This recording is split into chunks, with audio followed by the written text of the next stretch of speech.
Tengo en la línea y le agradezco mucho que nos tome la llamada en esta coyuntura, Monseñor Ramón Castro.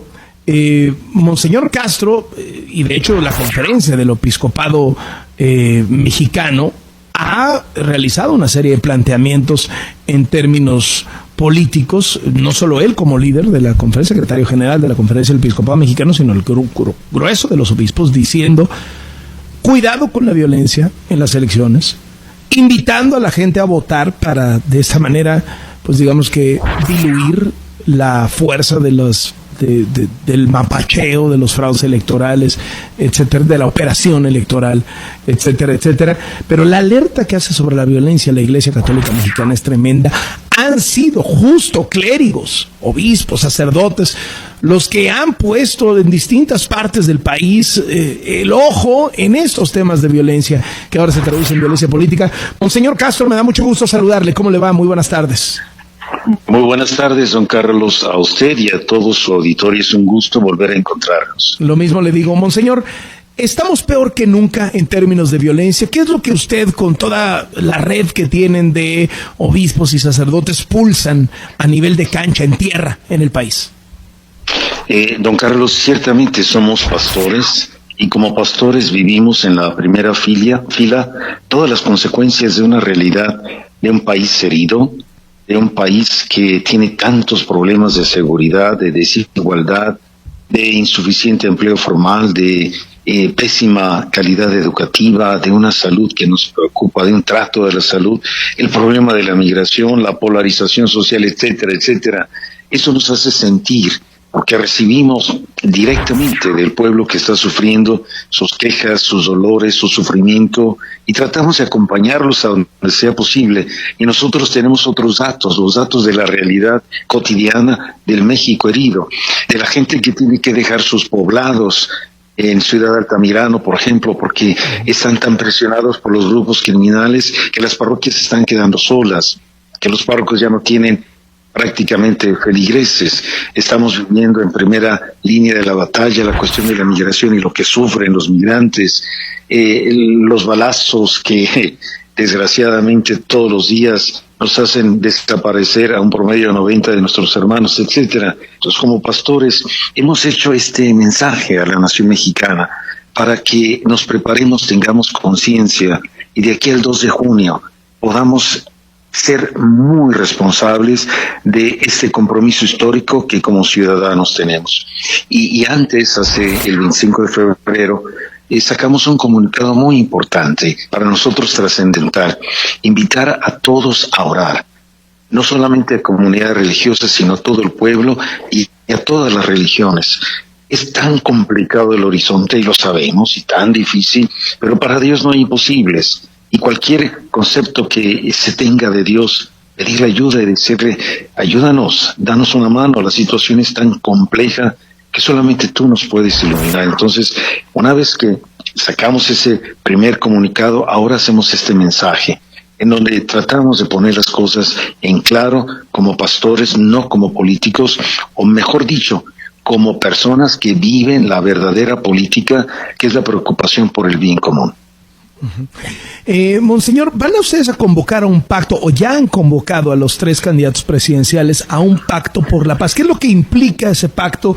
¿Qué es lo que quieren que firmen estos candidatos? Así es, don Carlos. Acabamos de terminar hace unos momentos una rueda de prensa en donde hemos avisado, hemos notificado que el próximo lunes 11 de marzo, ya confirmados los 3 candidatos a la presidencia de la República. La señora Sheinbaum, la señora Xochitl, el señor Jorge, estaremos reunidos con representantes de todo el país, de todas las clases sociales, de diferentes profesiones, con embajadores, con representantes de embajadas, en fin, y ahí les vamos a presentar la Agenda Nacional por la Paz, que nació en septiembre del año pasado y que está viviendo en este momento una segunda etapa, las acciones. Tenemos 14 acciones muy concretas para ser artesanos de paz. Y la segunda de ellas es presentar precisamente a los servidores públicos esta agenda y lo vamos a hacer con toda la responsabilidad, el gusto y la esperanza de que ellos escuchen la vivencia y la realidad del pueblo de México, porque la agenda es producto no de un sociólogo o de un teórico, es producto de estos conversatorios y foros por la paz, en donde se pone en evidencia lo que estamos pasando.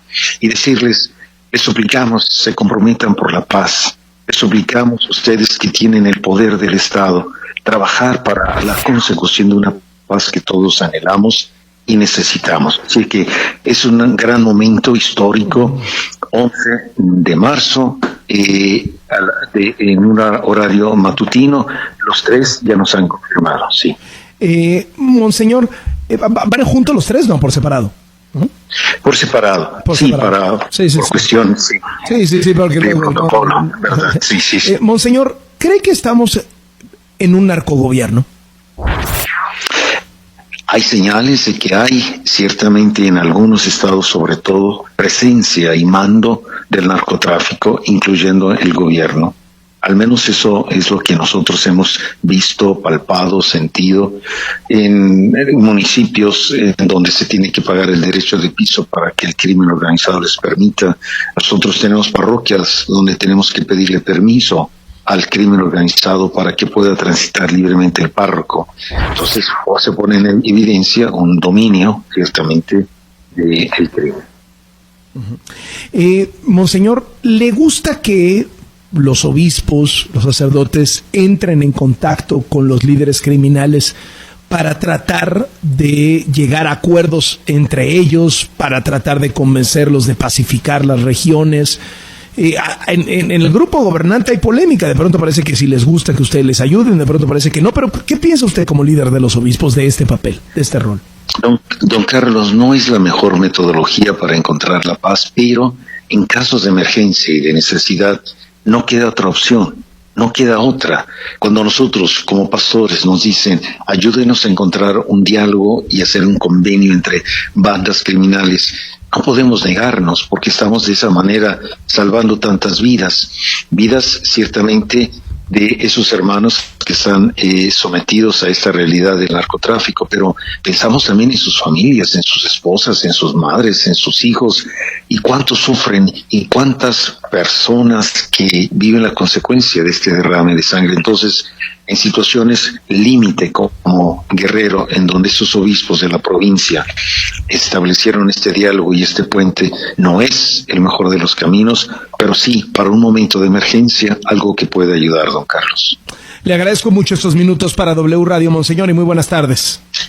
Es un gusto, que Dios lo bendiga, muchas gracias. Igualmente, hasta luego, Monseñor Ramón Castro, quien encabeza la Secretaría General de la Conferencia del Episcopado Mexicano, es el líder de los obispos de la Iglesia Católica.